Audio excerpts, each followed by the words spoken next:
Hello guys, we are in the 12th and final game in the key squares concept, and the game is played between Kosten and Chabanan in Keynes 2004. The game goes c4, c5, knight c3, g6, g3 and bishop g7, bishop g2, knight c6, knight f3 and e5. Black wants a reversed botfinic setup. This is playable, but accuracy is required. White has an extra tempo and a good chances to gain control over the weak d5 square. Now short castle and knight ge7. This seems logical, developing a piece, but it's actually a wrong move order. Here d6 is stronger. This move narrows down white's options, and after knight e1, bishop e6, d3, knight ge7, black is ready for d5 before white knight gets to e3. So after knight d5, castle shot and knight c2, the c2 knight will go to e3, but this knight setup is less flexible than the one in the game. The knight should be placed on c3 and d5. The c1 bishop would not be blocked, and the move e2 and e3, e2 to e3 would be available, covering the d4 square.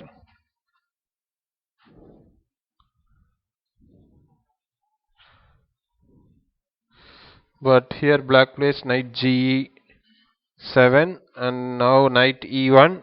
The knight heads straight for e3 in order to control d5. Now castles. Here d6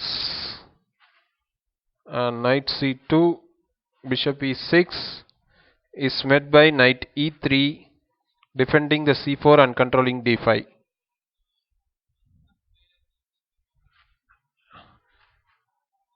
Now it's knight c2, d6, d3, rook b8, a3.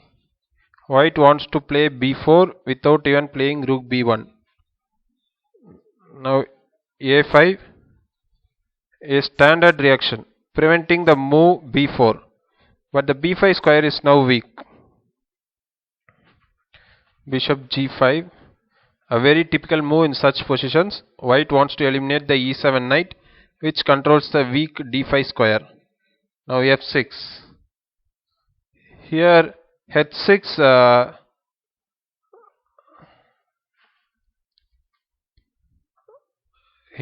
I'm sorry.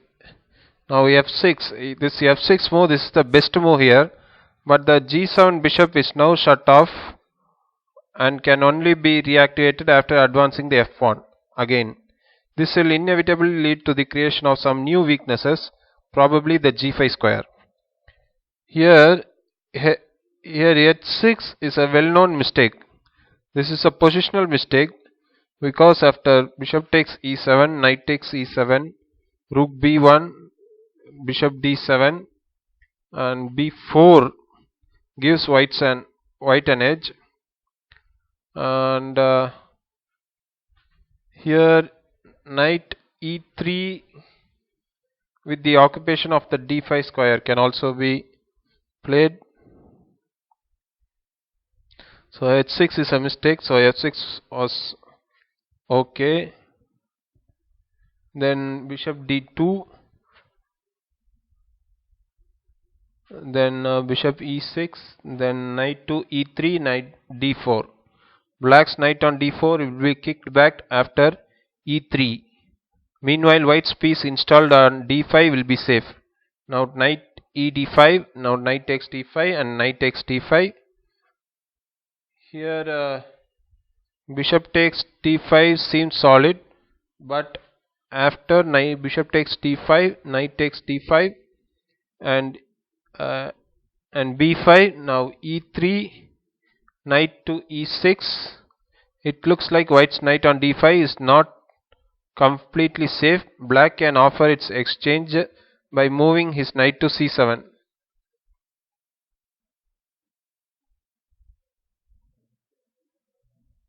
So here knight takes d5 was correct, and now a4 by black. If at all b5 is played, then e3, knight f5, b4, and the opening of the position on the queen side must be in white's favor. The white minor pieces are much better placed.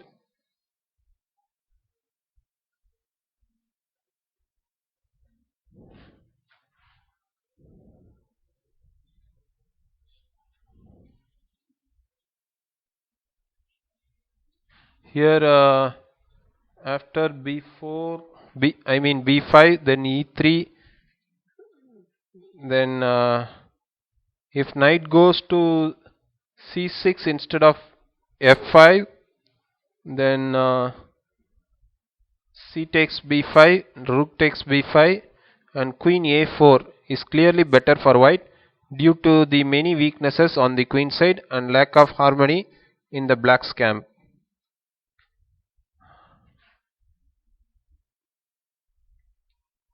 So black plays a4, and now b4 and ab3 is played. If at all black plays knight to b3, then rook to b1, and black must choose one of two bad options here: to play with the badly placed knight on b3, or to play with a bad bishop pair against white's dominant bishop and knight after capturing on d2. So black played a takes b3, now e3, and this is the point. Now the knight must go sorry guys.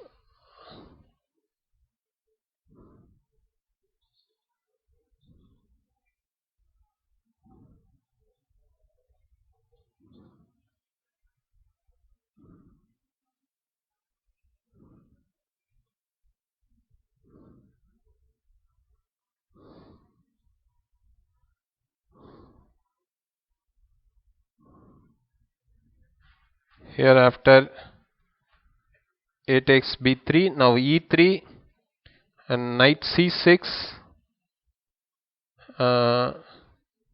and here knight c2 is a mistake. White wins after rook b1, knight takes a3, and rook takes b3. So knight c6 is correct, and after queen takes b3, white now has the open b file.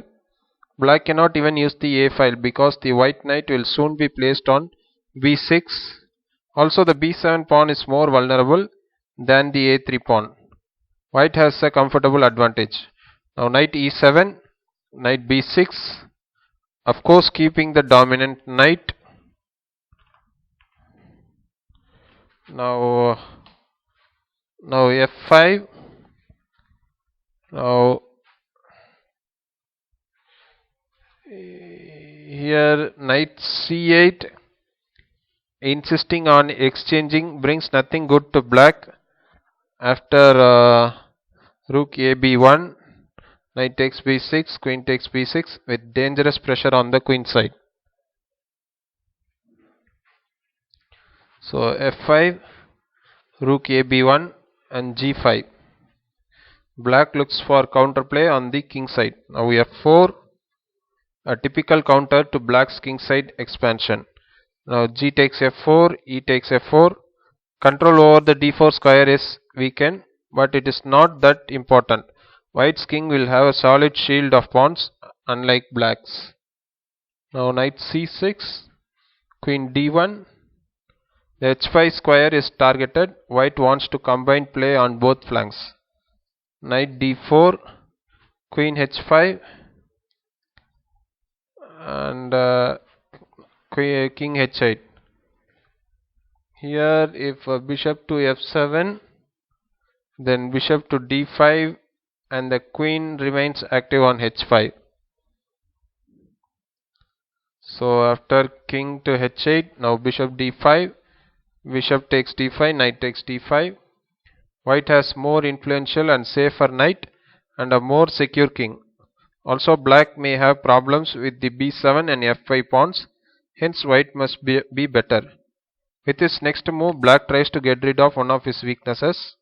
However, he tried to get rid of the wrong one. b5. Here e4 looks like a preferable option. After de4, fe4 and f5, knight f3 check, rook takes f3, e takes f3 and queen takes f3. White looks better, but nothing is clear.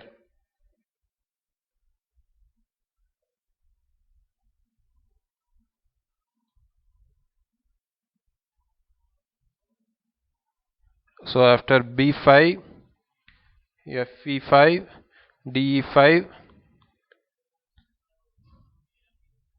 now bishop g5,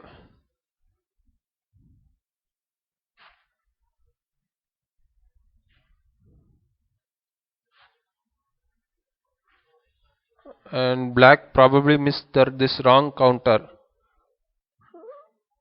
Here queen e8. Here if queen d7, then bishop e7, rook f e8, knight f6 with a win for white. After queen e8, queen takes e8, rook f takes e8, knight c7, rook e c8, knight takes b5.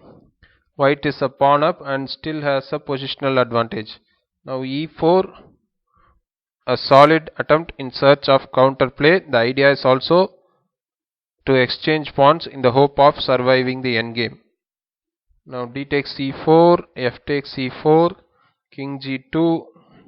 Simple and strong. White avoids forks, placing his king on light squares and closer to the center. Now rook a8.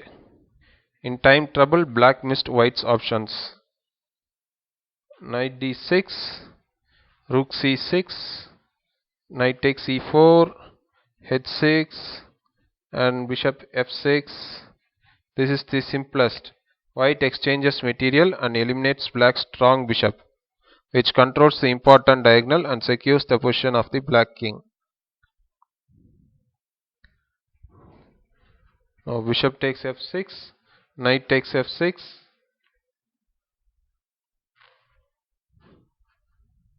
Here if rook takes f6, then rook takes f6, then knight takes f6, king g7, knight e4, rook takes a3 and knight takes c5, rook a2 check with good chances for a draw. So it was correct to capture with the knight. Now rook c6, now rook b7, rook 8 a7, rook b8 check, king g7, now rook to g8 check. Here knight h5 check looks even better. After king h7, rook f8, rook takes a3, rook h8 check, rook g6, king g6. Now knight f4 check looks easily winning for white.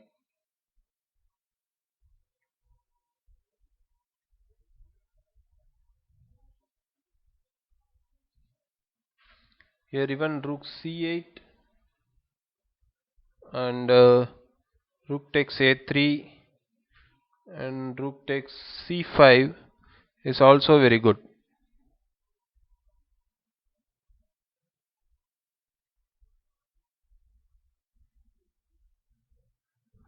But after rook g8 check, now king to f7, rook h8, then king to g7, now rook h7 check, now king g6, rook takes a7, rook takes a7, knight e4, then rook takes a3 and knight takes c5. After a more or less forced series of moves, white has two extra pawns in this endgame.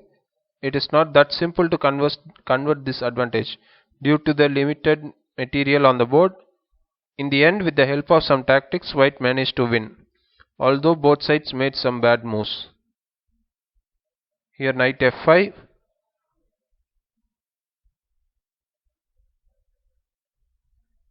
and rook f4, h5,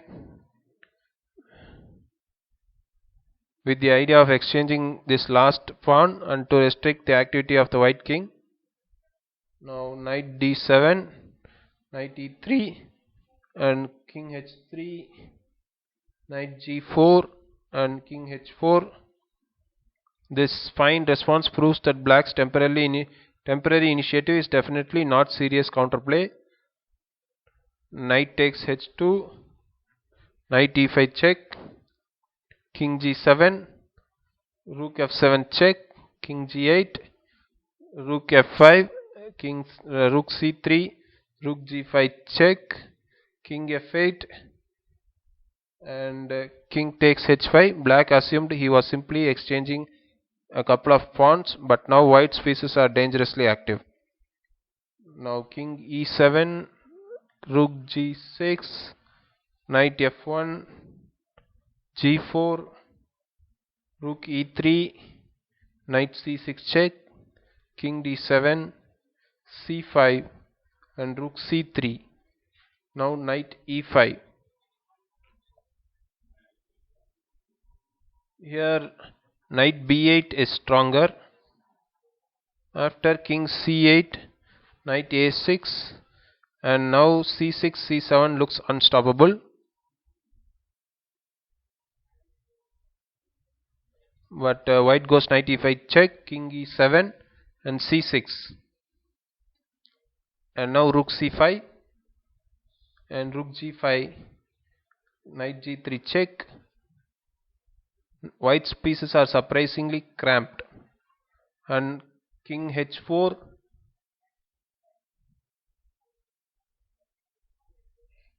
here king h6 looks king h6 is good, and after knight e4 and rook h5 looks better, although after king d6 black may save the game. But after king h4, knight e4, rook f5,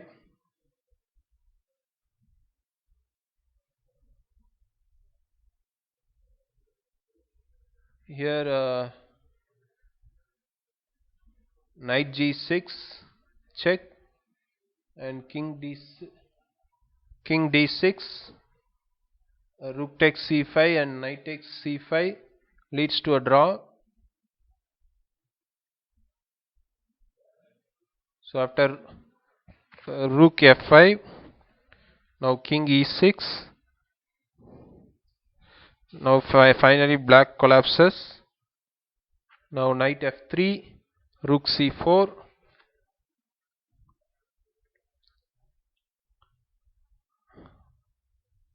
knight g5 check, knight takes g5, king takes g5. Now even the c6 pawn is untouchable. Now king d6, rook f6 check, king e7, and king to f5, rook to c1,